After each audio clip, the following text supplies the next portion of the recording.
Assalamualaikum warahmatullahi wabarakatuh. Selamat datang di channel Picasso Rugs and Carpet.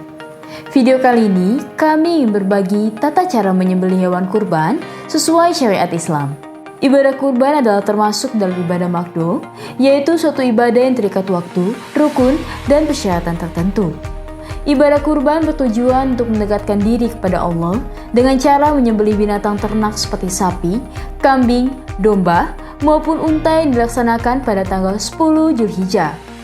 Hukum melaksanakan kurban bagi seorang muslim yang mampu adalah sunnah muakkad. Bukan hanya amat dianjurkan dalam Islam, tata cara penyembelihan hewan kurban juga diatur secara detail di dalam syariat.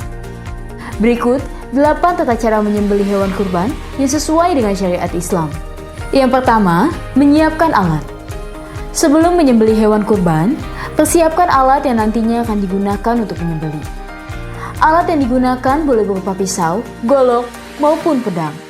Haram hukumnya menyembelih hewan kurban dengan menggunakan alat yang terbuat dari tulang, gigi, maupun kuku. Alat yang digunakan untuk menyembelih hewan kurban haruslah diasah terlebih dahulu. Hal tersebut dilakukan agar alat tersebut menjadi tajam. Menggunakan alat yang tajam ketika menyembelih hewan kurban merupakan aturan yang disyariatkan dalam Islam agar hewan yang disembelih dapat meninggal dengan cepat sehingga hewan tidak merasa kesakitan serta menghindari menzalimi hewan. Yang kedua, tuntun hewan kurban secara perlahan. Setelah alat untuk menyembelih disiapkan, selanjutnya tuntun hewan kurban secara perlahan. Islam melarang memperlakukan hewan secara kasar, terlebih pada hewan kurban. Hindari menarik hewan kurban terlalu kencang ataupun mencambuk hewan kurban. Yang ketiga, merobohkan hewan kurban. Ketika hendak merobohkan hewan kurban, hindari perlakuan yang kasar sehingga mengakibatkan hewan stres dan memberontak. Cara merobohkan hewan kurban, terutama sapi, dapat dilakukan dengan metode barley atau yang lebih dikenal dengan teknik tali simpul.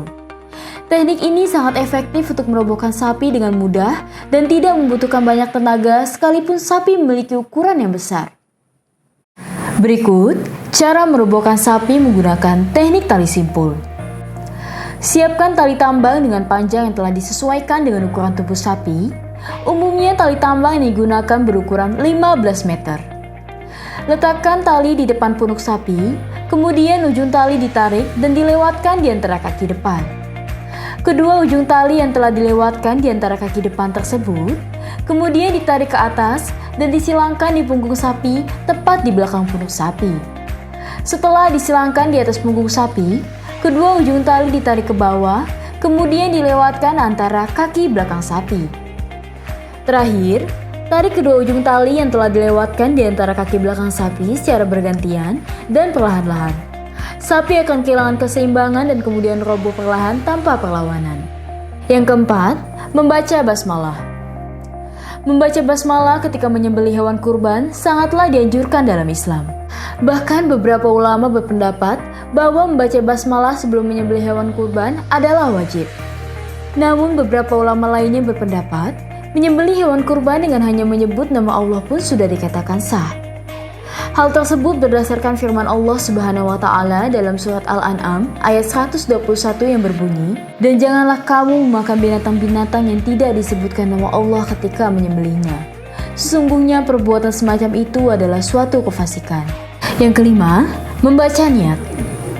Setelah membaca basmalah dan menyebut nama Allah, seseorang yang hendak menyembelih hewan kurban disunahkan membaca niat yang telah diajarkan oleh Rasulullah SAW.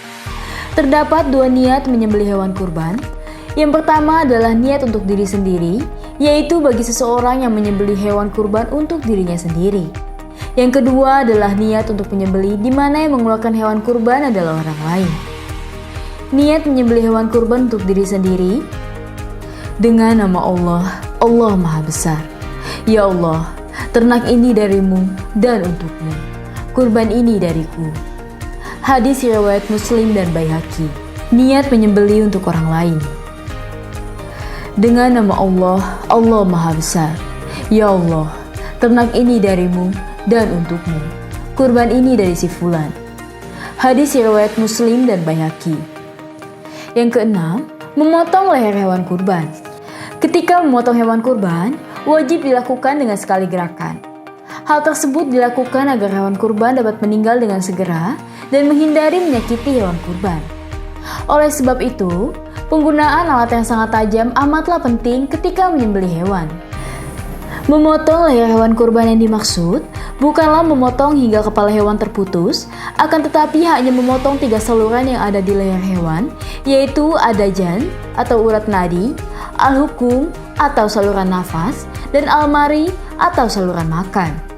Beberapa ulama berpendapat, jika terpotong 2 saja yaitu saluran nafas dan urat nadi, maka hukumnya sudah sah.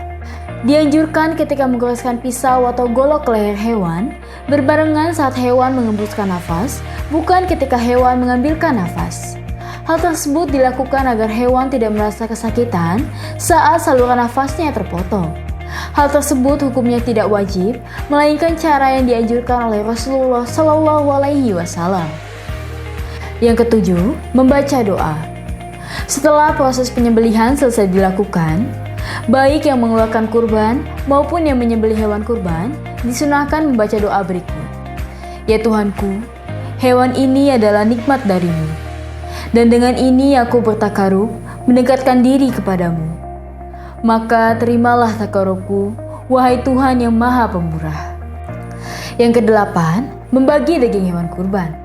Setelah hewan disembelih, dikuliti, dan dibersihkan, proses selanjutnya adalah membagi daging hewan kurban sebelum selanjutnya didistribusikan.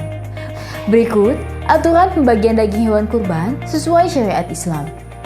1/3 bagian untuk orang yang berkurban, lalu 1/3 bagian untuk tetangga, kerabat, keluarga, termasuk panitia yang menyembelih. Lalu 1/3 bagian untuk fakir miskin. Demikian tata cara menyembelih hewan kurban sesuai syariat Islam.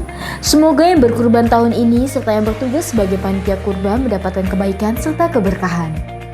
Bagi yang belum berkurban, semoga tahun depan dimampukan oleh Allah Subhanahu wa Ta'ala. Bila ada pertanyaan dan usulan topik untuk video kami selanjutnya, silakan tulis di kolom komentar. Jangan lupa subscribe channel kami dan dukung selalu video-video kami. Terima kasih telah menonton video ini. Wassalamualaikum warahmatullahi wabarakatuh.